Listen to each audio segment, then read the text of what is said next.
Hoy vamos a hablar de Alfonso Segovia, uno de los grandes jinetes españoles de todos los tiempos.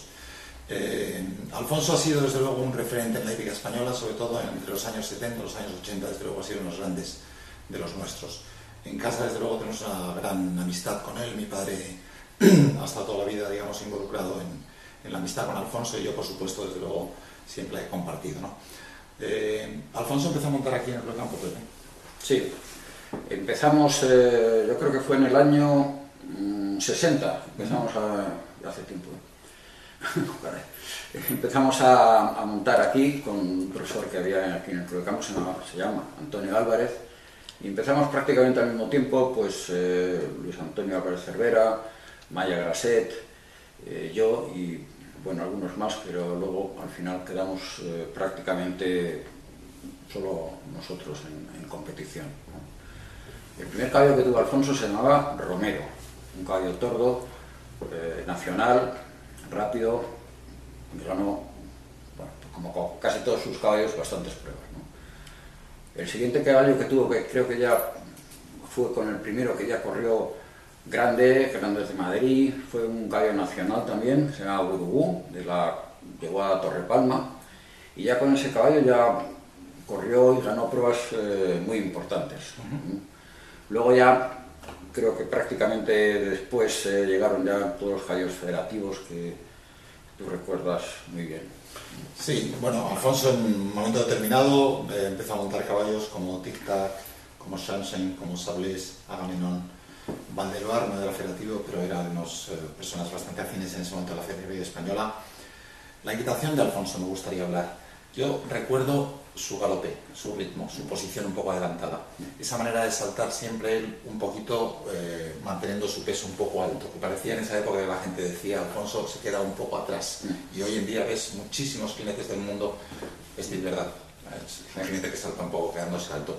Alfonso hacía un poco eso en esos tiempos, fue un poco adelantado en ese sentido. Sí, Alfonso tenía un ritmo estupendo encima del caballo, y además era un jinete muy consistente. Tenía la gran habilidad de conseguir que los caballos fueran siempre, prácticamente siempre igual, con unos resultados un poquito arriba, un poquito abajo, pero siempre muy parejos. Era un jinete que en aquella época podríamos decir que era el perfecto jinete para las Copas de Naciones, porque siempre lo hacía bien, siempre terminaba puntuando, era un jinete que daba una gran tranquilidad a los que lo veíamos. Sí, a mí, por ejemplo, de Alfonso me impresionaba lo fuerte que era, porque realmente era una persona terriblemente poderosa encima de un caballo, pero con una sensibilidad tremenda. Muchísimos caballos se le vio montar con filetes y tijerillas, por ejemplo, con una especie de galope ligero. A mí me encantaba verle, lo reconozco, ¿no? Y en esos tiempos, digamos, yo creo que Alfonso tuvo, no sé cómo explicarlo, tuvo el poder de la convicción en las grandes pruebas. Alfonso siempre le veía yo que estaba pendiente de las grandes pruebas. Tuvo un segundo en el Gran Premio de Agen con Tic Tac, un tercero en el Gran Premio de Agen con Agamenón, un segundo en el Gran Premio de Roma que le batió Raimondo Incheo. Yo creo que era un jinete un poco de grandes pruebas, por decir una manera. Sí, es que, bueno, estaba muy bien, tenía unas piernas excelentes encima del caballo, que le ayudaban muchísimo a producir un equilibrio, y ese equilibrio le permitía hacer el galope que hacía. La verdad es que siempre fue un gran jinete, muy bueno. Gran parte de su éxito, él siempre lo ha dicho, y yo he trabajado mucho con él, para mi fortuna, era el campo. Alfonso vivió trabajando los caballos en el campo. Aquí subíamos garabitas para arriba, para abajo, al paso, al galope. Le he visto yo bajar con el Agamenón, garabitas embarrado, buscando el equilibrio del caballo natural. Realmente un hombre muy metódico en ese sentido. Creía mucho en su equitación, Alfonso, ¿no? Sí, lo basaba, creo recordar, en dos puntos muy importantes toda su equitación. Una, en el equilibrio que producía mucho en el campo, porque él trabajaba muy bien en el campo, y luego con laboratorios, los mecanizaba muy bien a todos los caballos, y al final conseguía unos resultados, muchas veces, yo creo que incluso por encima de las posibilidades que tenían los caballos. Hombre, cuando corrió, por ejemplo, el Campeonato Europa de Múnich, quiero recordar, con Dandy C, ¿te acuerdas del Dandy C? Un caballo con Eugenia Dieciaz, un ratito que se llamaba. Sí. Hizo un campeonato prodigioso, estuvo en el 14 o el 15, una cosa por el estilo, y parecía que era un caballo de esa prueba realmente, ¿no? Daba la sensación que era un caballo, a lo mejor, que como dices tú, no tenía las facultades, ¿no? Yo le estaba comentando a Pepe hace un rato que yo recuerdo una anécdota que tengo grabada, que estaba en un año en un concurso de Guadalajara, mis 2 caballos y no me estaba yendo bien, todos los días 4, 8, 12, todo el día quejándose a mi padre y yo, hay que hacer esto, no sé qué, y el último día gané primero, segundo, y le dije a mi padre, ¿lo ves?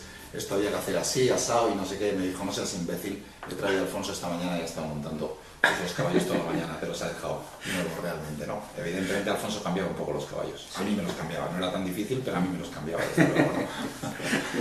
Sí, eso es verdad. A mí me gustaría hablar del último gran caballo que tuvo Alfonso, que era el Feinecker. Es un caballo que yo creo que él compró vía el veterinario Peter Cronau, un caballo con una técnica prodigiosa. Fue un caballo que tuvo muy buenos resultados y desgraciadamente de repente en un momento dado al pobre caballo le hizo un clic en la cabeza y dejó de saltar. Luego estuvieron varios jinetes intentando recuperarlo y al final yo creo que no consiguieron recuperarlo, incluso cayó en manos de Nick Skelton, que lo tuvo en su casa y comentaba que no había conseguido recuperar el caballo, pero que él lo saltaba y le servía al menos para saber cómo tiene que saltar un caballo bien. Sí, la verdad es que el caballo era un auténtico espectáculo verle saltar. Tenía una técnica perfecta. Yo he hablado mucho con Alfonso de ese caballo, por ejemplo, y él siempre contó que en el Gran Premio de Barcelona, me parece que fue, en el desempate, en una combinación, dice que él notó algo diferente. En mitad de la combinación, el caballo hizo un esfuerzo tremendo, de ahí se fueron a correr, me parece, un Lieja, quiero recordar. En Lieja creo que le dio un parón en algún momento y cuando llegó al concurso de Agen, el caballo, como dices tú, dijo que era su momento, digamos, ¿no? Fue una pena porque el caballo había ganado con Alfonso el Gran Premio de Lisboa, el Gran Premio de... Bueno, ganó un montón de las premios en Francia, en Jerez, en todas partes. Muchos sitios, ¿no? Sí. Muchos sitios, ¿no? Es verdad. A mí me pareció un verdadero placer hablar de Alfonso Segovia porque creo que ha sido un grandísimo jinete nuestro y desde aquí me gustaría mandarle un abrazo inmenso, que sabe que le queremos.